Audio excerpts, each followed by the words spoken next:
اعوذ باللہ من الشیطان الرجیم بسم اللہ الرحمن الرحیم وقاتلوا فی سبیل اللہ الذین یقاتلونکم ولا تعتدوا ان اللہ لا يحب المعتدین صدق اللہ العظیم۔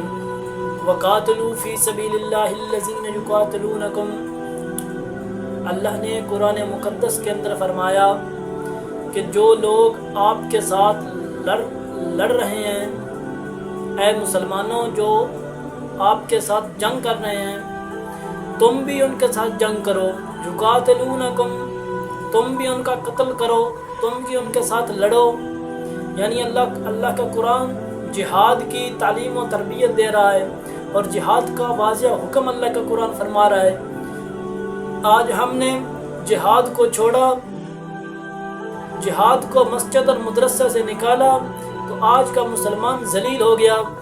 جہاد کو ہم نے چھوڑا تو مدارس کو گرایا گیا، جہاد کو ہم نے چھوڑا تو مسجدوں پہ حملے کیے گئے، جہاد کو ہم نے چھوڑا تو کشمیر میں ہماری ماؤں بہنوں اور بھائیوں کا خون بہایا گیا، جہاد کو ہم نے چھوڑا چچنیا کی سرزمین میں مسلمانوں کا خون بہایا گیا، جہاد کو ہم نے چھوڑا فلسطین میں خون بہایا جا رہا ہے، جہاد کو ہم نے چھوڑا جہاں جہاں مسلمان موجود ہے۔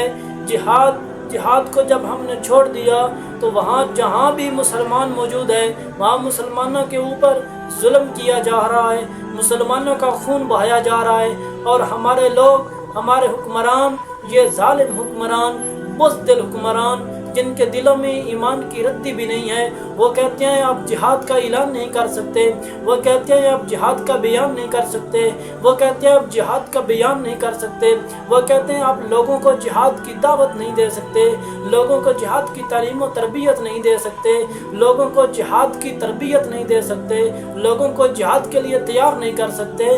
کیوں بھائی؟ آج مسلمان ذلیل کیوں ہے؟ آج مسلمان دنیا میں بے بنیاد کیوں ہو گیا؟ صرف ہم نے جہاد کو چھوڑ دیا۔ مسلمانوں کا خون اتنا سستا کیوں ہو گیا؟ میری بہنوں کا دوپٹہ آج محفوظ کیوں نہیں ہے؟ میری ماؤں کی عزت اور رفت آج محفوظ کیوں نہیں ہے؟ ہمارا مقام اور مرتبہ آج محفوظ کیوں نہیں ہے؟ صرف ہم نے اللہ کے قرآن کو چھوڑ دیا، جہاد کو چھوڑ دیا۔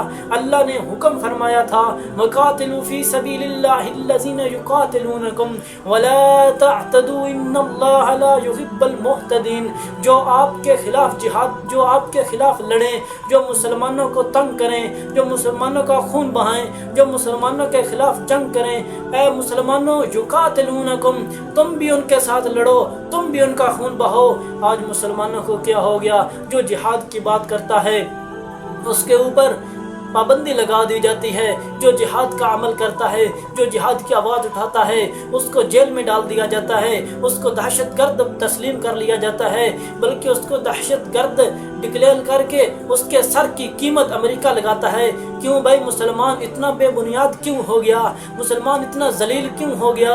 اے میرے نوجوان بھائیوں، اے میرے مسلمان بھائیوں، اے میرے موحد بھائیوں، اے کلمہ محمد رسول اللہ، لا الہ الا اللہ محمد رسول اللہ پڑھنے والے مسلمان نوجوان بہادروں بھائیوں، اے میرے بہادر بھائیوں، ہم کو جہاد کو پھر جہاد کا میدان گرم کرنا پڑے گا، تب جا کے مسلمانوں کی عزت اور رفعت، مسلمانوں کا مقام باوقار حاصل ہوگا۔ جب تک ہم جہاد کا تعلیم و تربیت اور جہاد پہ عمل نہیں کریں گے، جہاد کا میدان نہیں سجائیں گے، اس وقت تک مسلمان اسی طرح ذلیل ہوتا رہے گا، اسی طرح خوار ہوتا رہے گا۔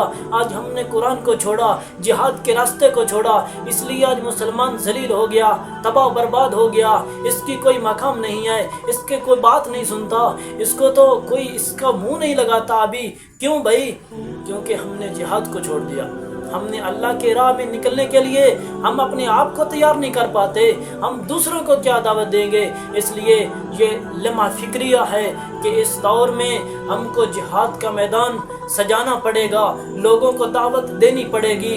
اے میرے نوجوان بھائیوں، اٹھو میدان میں آؤ، اٹھو میدان میں آؤ، اٹھو میدان میں آؤ، اللہ کے لیے، اپنی عزت کے لیے، اپنے مقام کے لیے، اللہ کے دین کو سر بلند کرنے کے لیے، اللہ کے دین کو نافذ کرنے کے لیے، اللہ کے دین کی حکمرانی نافذ کرنے کے لیے میدان میں آؤ، تاکہ اللہ اور اللہ کے رسول صلی اللہ علیہ وسلم کا دین اور اس کا بتائے ہوئے طریقے کے مطابق ہم اس نظام کے خلاف جہاد کریں اور اسلامی نظام قائم کریں۔ یہ تب تک نہیں ہوگا جب تک ہم میدان میں نہیں نکلیں گے، اللہ کے راستے میں ہم جہاد کا اعلان نہیں کریں گے، اپنی جانیں قربان نہیں کریں گے، اس وقت یہ نظام ناممکن ہے بدلنے کے لیے۔ اس کے لیے ہم کو چاہیے کہ ہم میدان میں نکلیں، اللہ اور اللہ کے رسول کے اس دین اور نظام کو قائم کرنے کے لیے میدان میں نکلیں، تاکہ یہ نظام جو سودی نظام ہے، جو یہ بے حیائی اور فحاشی کا نظام چل پڑا ہے ہمارے ہاں، اس کو ہم بدلیں، اس کو ہم ختم کریں، اور اللہ کے رسول صلی اللہ علیہ وسلم کے نظام کو قائم کریں، اور ہماری عزت و وقار بلند ہو، اور اللہ پاک ہم کو اس کے مطابق زندگی گزارنے کی توفیق عطا فرمائے۔